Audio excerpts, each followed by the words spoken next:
ડોક્ટરને આપણે ભગવાનનો દરજ્જો આપીએ છીએ કેમ કે લોકોના જીવ બચાવે છે, પરંતુ ક્યારેક શું થાય કે જ્યારે ડોક્ટર જે લોકોના જીવ બચાવે છે એનો જ જીવ લઈ લેવામાં આવે। આવો જ એક બનાવ સુરતમાંથી સામે આવ્યો છે, જેને કારણે હવે માહોલ જે છે ગરમાયો છે। શું ને સમગ્ર મામલો તેના વિશે વિગતે ચર્ચા કરીએ। નમસ્કાર, આપ જોઈ રહ્યા છો નિર્ભય ન્યૂઝ। હું છું આપની સાથે પ્રથમ બોલ। સુરતમાંથી જે બનાવ સામે આવ્યો છે તેણે કદાચ જે લોકોની ઊંઘ હરામ કરી નાખી છે। સુરતમાંથી જે એક યુવક જે છે જે ડોક્ટરનો અભ્યાસ કરી રહ્યો હતો, તે ડોક્ટર બનવાની પ્રક્રિયામાં એ આશસ્પદ યુવાનનો ડોક્ટર ભોગ લેવાયો છે। વાત છે સુરત સિવિલ કેમ્પસમાં બોયઝ પીજીમાં હોસ્ટેલના રૂમમાં એક મૂળ મોડાસાના માત્ર 30 વર્ષીય રેસિડેન્ટ ડોક્ટર હર્ષ પંડ્યાની હવે મૃતદેહ પંખાના સાથે દોરીથી લટકલી હાલતમાં એના રૂમમાંથી મળી આવ્યો। એક યુવાન ડોક્ટર જેણે પોતાનું આખું જીવન લોકોની સેવામાં વિતાવવાનું સપનું જોયું, તેણે પોતાના રૂમમાં ગળે ફાંસો ખાઈને પોતાનું જીવન જે છે ટૂંકાવ્યું હતું। અને આના જ પછી ક્યાંક ને ક્યાંક પરિવારજનો તૂટી પડ્યા હતા અને લોકોને સવાલ થતો હતો કે શા માટે હર્ષે આ પગલું ભર્યું, શા માટે હર્ષે પોતાનું જીવન જે ટૂંકાવ્યું। પરંતુ જે તપાસ બાદ જે મામલો સામે આવ્યો તેને લોકોને ચોંકાવી દીધા। આપણે અનેકવાર જોતા હોઈએ છીએ કે રેગિંગના બનાવો બનતા હોય છે। આવો જ એક બનાવ હર્ષ સાથે પણ બન્યો। હર્ષ સાથે 4 લોકોએ રેગિંગ કર્યું અને એમાંથી 3 તો મહિલા રેસિડેન્ટ ડોક્ટરો હતા। તેમના દ્વારા તેને માનસિક રીતે ત્રાસ આપવામાં આવતો હતો અને એના જ કારણે એટલો બધો કંટાળી ગયો હતો કે અંતે તેણે પોતાનું જીવન ટૂંકાવવાનું વધારે મહત્વનું સમજ્યું। અને આના જ પછી ક્યાંક ને ક્યાંક હવે ઘણા સવાલો જે છે ઉઠી રહ્યા છે। હવે આ મામલે જ્યારે એ હર્ષનો મૃતદેહ પોતાના વતન લઈ જવામાં આવ્યો અને ત્યાં પહોંચીને ત્યારે પરિવારજને શું કહ્યું એકવાર એ સાંભળી લઈએ। અહીંયા તમે જે રીતે પરિવારજનોને સાંભળ્યા અને તેમના દ્વારા જે રોષ પણ વ્યક્ત કરવામાં આવે છે કે શા માટે મારા દીકરાનો જીવ લેવાયો, એ લોકો વિરુદ્ધ ફરિયાદ દાખલ ક્યારે કરવામાં આવશે, એ લોકો સામે ક્યારે અવાજ જે છે ઉપાડવામાં આવશે। અને આ જ બધાની વચ્ચે હવે આરોગ્ય મંત્રી પ્રફુલ્લ પાનસરિયાનું નિવેદન સામે આવ્યું છે। તેમના દ્વારા શું કહેવામાં આવ્યું છે એકવાર એ સાંભળી લઈએ। જ્યારે પણ આવા કિસ્સા બનતા હોય ત્યારે ઇમોશનલી આપણું બાળક, વિદ્યાર્થી કોઈ પણ હોય, આવા 4-5 કિસ્સા મેં સાંભળેલા કે સુરતની આ હોસ્ટેલમાં આવા બનેલા છે। તો જ્યારે આવા પગલાં ભરતા હોય વિદ્યાર્થી અને જે કાયદાના દાયરામાં જે વસ્તુ આવતી હોય છે તે ક્યારેક સુસાઇડ કરતા હોય છે, કાયદાના દાયરામાં આવતું હોય। આ કાયદાના દાયરામાં સુસાઇડ પોતે જ કર્યું છે તેવું સાબિત થાય છે, પરંતુ એના સિનિયર વિદ્યાર્થીઓ દ્વારા ઇમોશનલી અને બ્લેકમેલ કરીને વધુ પડતું એકદમ ઓવર રેગિંગ કરવામાં આવે ત્યારે આવા પગલાં ભરતા હોય છે। તો આ વિષય પર સરકાર પૂરતું ધ્યાન આપે, આવા વિષયો ત્યાંની જે મેનેજમેન્ટ કમિટી છે એ મેનેજમેન્ટ કમિટી આવા ઓવર રેગિંગ ન થાય તેનું પણ ધ્યાન આપે। ક્યારેક પણ એવું બનતું હોય તો મેનેજમેન્ટ પર પણ મજા આવતી હોય છે આવા બાબતોમાં, તો આવી મજા ન લે। કોકનો વાલસોયો ખોયો છે, આજે એકનો એક દીકરો છે, આજે રિટાયર્ડ એના પપ્પા રિટાયર્ડ છે અને આજે આ 30 વર્ષનો દીકરો ખોયો છે। તો આગળની પરિસ્થિતિ એના પપ્પાની શું થશે તે જોવું રહે। નમસ્કાર દર્શક મિત્રો, હું છું ડૉક્ટર પિનાકીન પંડ્યા। અત્યારે જે આ માહોલ આપ જોઈ રહ્યા છો એ ખૂબ શોકનો માહોલ છે।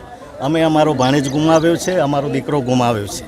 સરકારશ્રીના કાયદા મુજબ જ્યારે કોઈપણ પ્રકારના રેગિંગ ઉપર કોઈપણ અંકુશ નથી આ સરકારનો।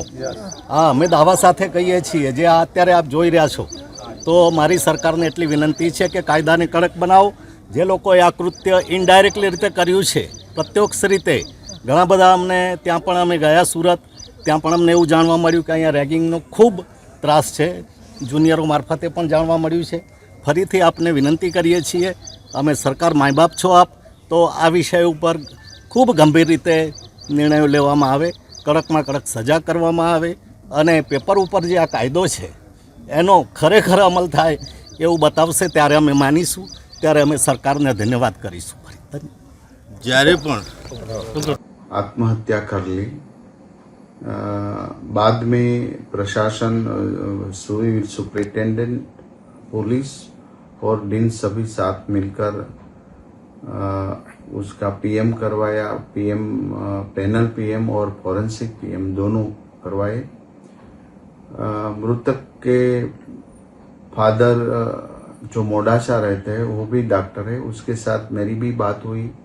2 बार मैंने बात की और न्याय दिलाने के लिए मैंने सरकार की ओर से खातरी दी। आज पूरी रात रैगिंग कमेटी, सुपरिटेंडेंट, डीन सभी सिविल अस्पताल में पूरी रात जांच करेंगे। रैगिंग की घटना है कि नहीं वो भी तपास करेंगे। और एक डॉक्टर स्टूडेंट्स का मरने का, आत्महत्या करने का रीजन क्या है वो पूरा रिपोर्ट बनाकर बाद में ही सिविल अस्पताल छोड़ेंगे। हमारे नियामक डॉक्टर सचदेव डायरेक्ट सिविल अस्पताल सूरत के साथ रैगिंग कमेटी के साथ कनेक्ट में है और उसके साथ बात भी कर रहे हैं। मैं विनती करता हूँ सभी स्टूडेंट्स को, कोई भी दिक्कत हो, कोई प्रॉब्लम हो, कहीं भी हो, तुरंत डीन या सुपरिटेंडेंट और हम गांधीनगर हम बैठते वहाँ एक मेल या टेलीफोन कुछ भी हमें कर दो। आपके लिए हम सदैव तैयार है आपकी हेल्प करने के लिए। मैं आशा रखता हूँ कोई भी स्टूडेंट ऐसा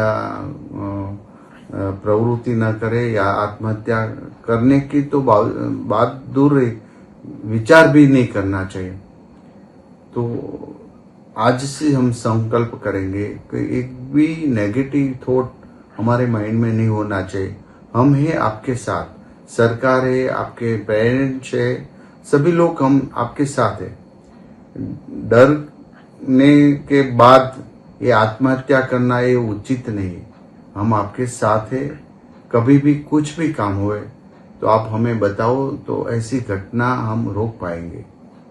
અહીંયા તમે જે રીતે પ્રફુલ્લ પાનસરિયાને સાંભળ્યા અને જે ડોક્ટરો હતા નિરાલી વસાવે, અનુજ માશરી, દીક્ષિતા ઘેવરિયા અને ડોક્ટર હિના, આ ત્રણેય લોકોને હવે 6 મહિના માટે સસ્પેન્ડ કરી તાત્કાલિક હોસ્ટેલ ખાલી કરવાનો આદેશ આપી દેવાયો છે। આ સાથે જ માઇક્રોબાયોલોજી વિભાગના ડોક્ટર સુમૈયા મુલ્લા સહિત 4 ફેકલ્ટી સભ્યો અને ડોક્ટર સંગીતા રાજદે, ડોક્ટર યોગિતા મિસ્ત્રી અને ડોક્ટર લતિકા પુરોહિતને શોકોઝ નોટિસ ફટકારવામાં આવી છે।